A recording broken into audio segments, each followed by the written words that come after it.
Hello, everyone. Welcome to Liam's Lyceum. I'm your host, Liam, aka Hembar, and today we're doing the video. The one. It's actually nowhere near ever my most popular video for the year, but it's the one we do at the beginning of the year, where I give you my top 10 fictional reads for 2024. I probably should do like a rating of fiction reads. I just don't think anyone really care. Fiction is something. Often, if you have the same taste in fiction, you're not gonna have the same taste in nonfiction. But last year I kind of made up for that by like mentioning like the best academic book, read best anthology, best short story, whatever. I'm not going to do that this year. It's just going to be a top 10. Um, I didn't write down honorable mentions. Anyways, but this year I did up my amount of reviews I did on my channel. I tend to focus on reviews on this channel, anyways, just because I feel like they're worthwhile. They don't give me a lot of views, but I made 166 reviews that released in 2024, and I read 170 books. So that's probably the most reviews I ever had on my channel for a year. 170 books is the most I've ever read. Now that is what Goodreads says. It's probably off. It's almost always off a little bit, but pretty accurate for the most part. That is the most pages that I've ever read. So there's that. That being said, I actually had a really hard time figuring out what number 10 should be. So we'll talk about that actually a second, because now I'm mentioning these videos. My favorite videos for the year, because it's kind of just want to put a retrospective here at the beginning, were my translation video for The Castle of Otranto, the first Gothic novel into the Gothic language. That came out on April 10th. And then my second favorite video maybe was The Angevin Empire, Liminality and the Angevin Empire. Those are more academically focused. I like doing that stuff. It feels a lot more rewarding than just reading a book and giving you some English class thoughts on it. But that other stuff takes a lot more time, and it was a lot more rewarding when I'm finished with it. So I like being able to share it with you as well. They're not super popular videos, but they're not unpopular either. I also really enjoyed my one cyberpunk conversation I have with Tim. Anything I do with other people, I also really enjoy. But anyways, up to number 10. So I had a really hard time whether or not I should do like Monk's Hood by Alice Peters here, or Masquerades by Kate Novak and Jeff Grubb, Winter's Daughter by Ed Greenwood, Cormier by Ed Greenwood and Jeff Grubb, The Dream Spheres by Elaine Cunningham, Homecoming by Joel Shepard. So that's pretty much my honorable mentions, because I was not sure. I'm really still not sure what deserves this number 10 spot. The rest of them I'm pretty sure on. But I'm going to give number 10 to Disquiet Gods, actually, by Christopher Ruocchio. I didn't grab any of these books, by the way.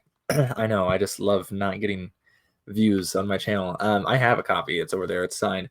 But maybe the reason I had a hard time, especially even with putting Disquiet Gods here, is I kind of read it early in the year, so it was a while ago.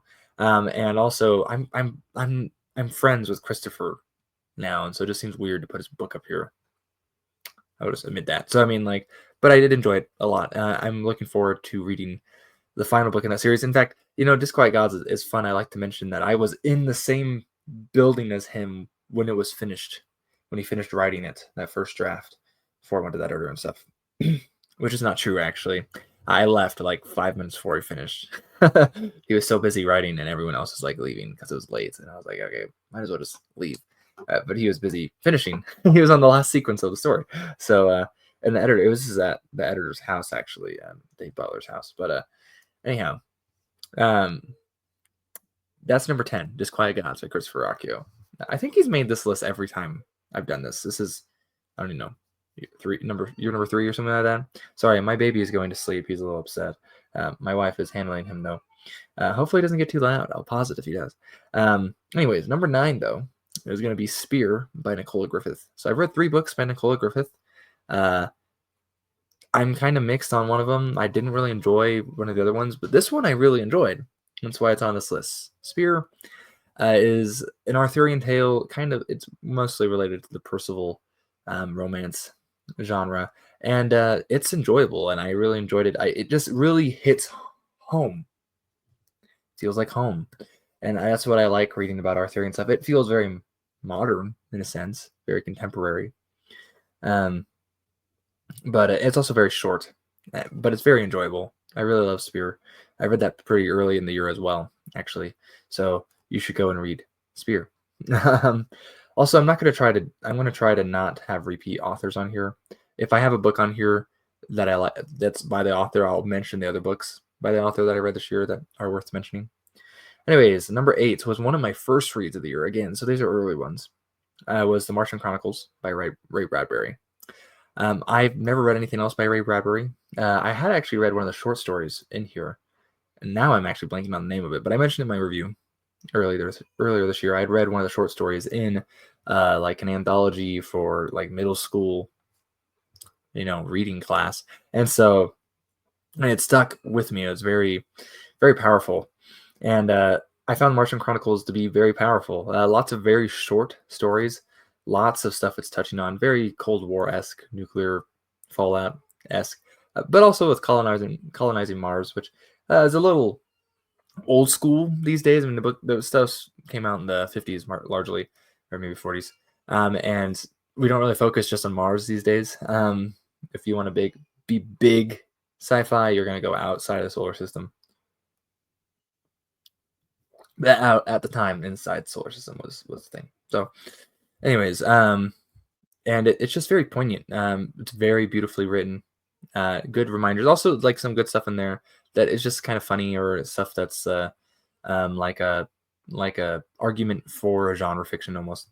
I like it. So, anyways, at number 7, another sci-fi book. I also tend to feel like I have sci-fi books on these lists more than fantasy, even though I read more fantasy. Anyways, number 7 is Mona Lisa Overdrive by William Gibson, which actually my review just came out for that. But I read this one 4 or 5 months ago, something like that. And it is the third book in the Sprawl trilogy, beginning with Neuromancer, which is the most famous book, obviously, in that series, and for a good reason. But as far as enjoyment goes, I enjoyed each book more. Neuromancer did not make my top 10, and neither did Count Zero for whatever years I read those in. And Mona Lisa Overdrive is just, it's surprisingly hopeful. I mean, it really hits all the cyberpunk stuff that you'd expect Gibson's cyberpunk stories to hit, but it also does kind of give us that maybe we don't have so much hope in our physical world with like going into space and whatnot, but maybe we have some hope in the virtual world in a sense. So anyways, yeah, I very much enjoyed it. It's a well written book. I haven't read any. I'm not sure what else I'll read by Gibson. I'm not as interested in his later stuff after the Sprawl trilogy, but we shall see. Also, in related note, kind of, is number 6. I have Neom by Lavi Tidar. This is kind of a cyberpunk story as well. I've heard it described as post-cyberpunk somewhat. It is set in the same world, kind of as a sequel. Not really. I mean, I just read it after the first book because the first book came out first, and that's the first book was Central Station, which was my favorite book of last year. Neom didn't quite hit as powerfully for me, but it still was a lovely book. In fact, it might have hit better if I had read City by Simak beforehand, but I actually read it shortly after reading Neom, and it's very much in conversation with City by Simak. So, very much enjoyed Neom. There's not really any complaint I could give here. Tidar is such a lovely writer to read, and not just lovely as in it's nice to read, but really makes you think. And he gives you some imagery that I don't really find anywhere else, like imagery and things to think on. This one deals a lot with robots, and it takes place in the Arabian Desert, pretty much on the coast, actually, or just right across from Egypt. But it's an interesting one. It's got like talking jackals. It's got like terrorism as an art. It's got some interesting stuff. I very much enjoyed this one. And number 5, we're halfway through now.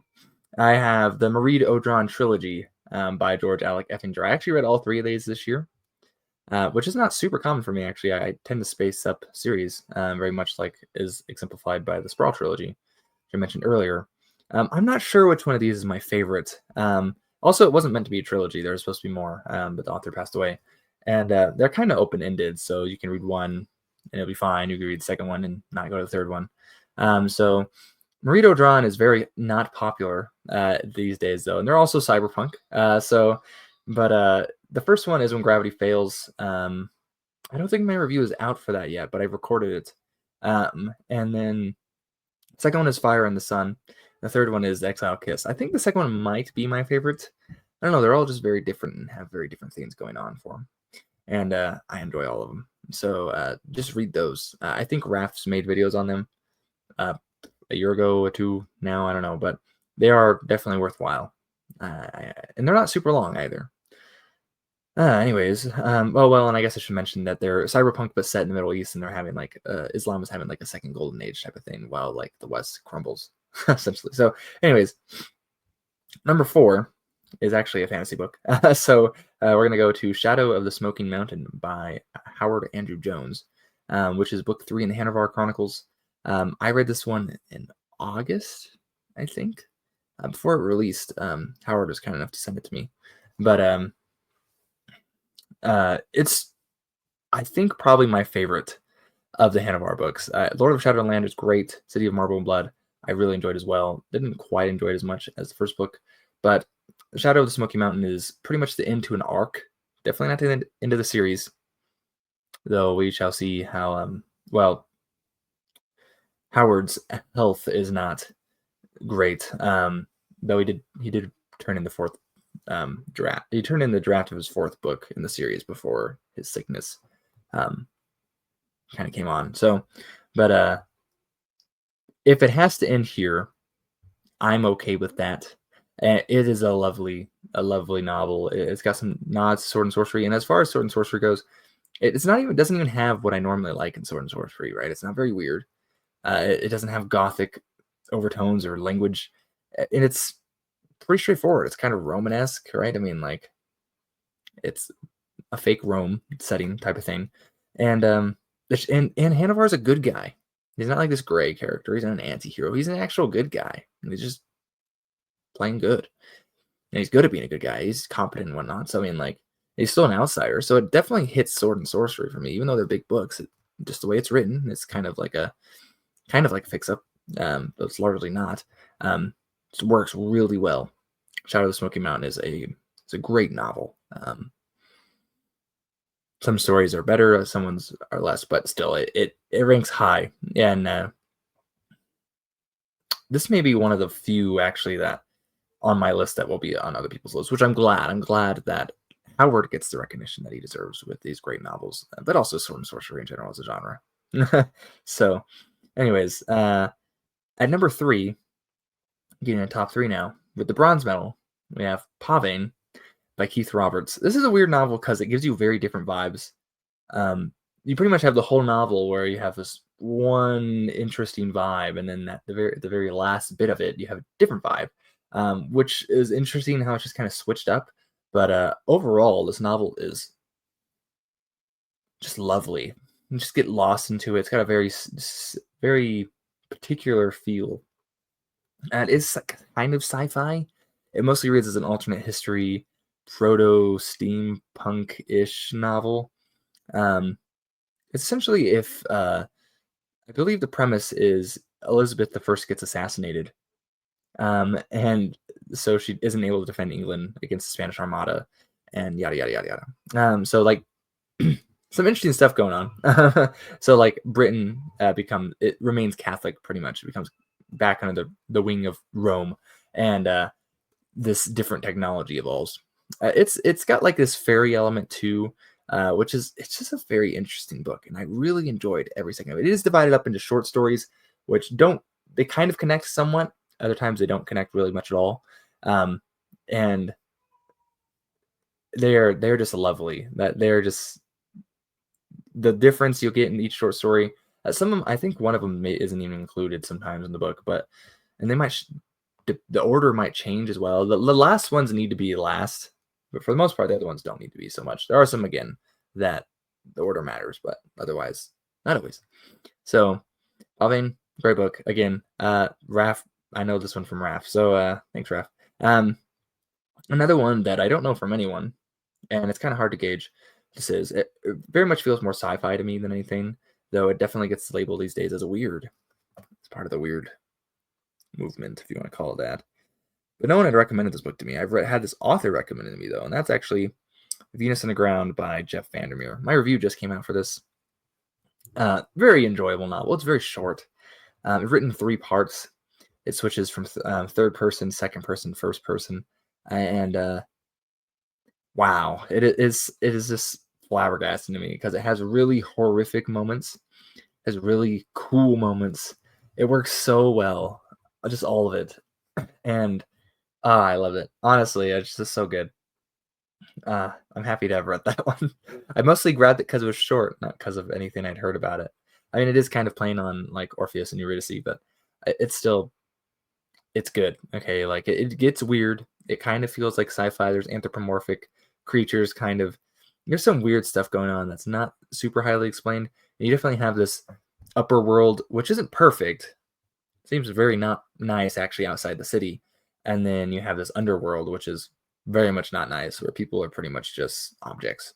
Um, and it has a lot of weird stuff going on, but it's great. So, anyways, you should check it out. I definitely plan on reading more Jeff Vandermeer.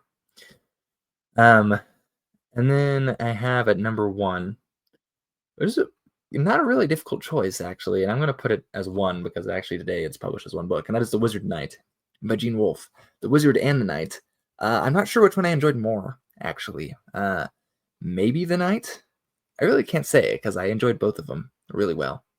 And so we have number one, The Wizard Knight by Gene Wolfe. I actually also finished Book of the Short Sun in 2024, and uh,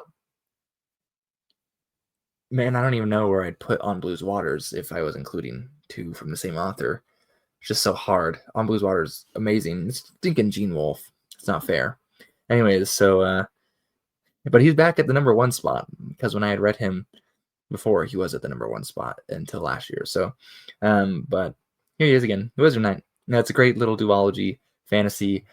It's just I love reading Arthurian romances, like actual Arthurian romances. Not just modern stuff. I like reading that too, right? And I just love reading fantasy, and I love reading like just northern, like early medieval stuff. And this is a love letter to all of that, right? It's just so phenomenally done, and I loved it.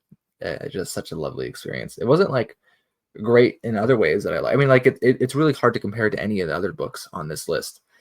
Um, so that's good. I hope there's a good variety here for you guys. If any of you want to read any of this stuff, that is. But anyways, and that's it. The winner for this year is The Wizard Knight by Gene Wolfe. Again, like I said, you go to Barnes and Noble, you're gonna find it together in one book. So The Wizard Knight. So, anyways, those are my top 10. I know a lot of people make videos themselves, so and I don't watch a lot of top 10 videos because I honestly it's like always the same books. Like, no offense, right? But like I don't really care if I'm just gonna go and watch a video where almost everyone has like maybe they have a slightly different order or maybe slightly different books because you're getting to these books later than someone else or whatever. But like, yeah, but that's me on BookTube, anyways. I'm try to read things that are not super. I like to read some popular things. They just normally don't make my top 10. Anyhow, not that I'm trying to hate. Not that I'm trying to hate, but if you don't make videos, tell me your top 10 for the year. Top 10 is an arbitrary number. I think last year I didn't do 10. I think I did like 12 or something. So anyhow, thanks for watching. I appreciate it.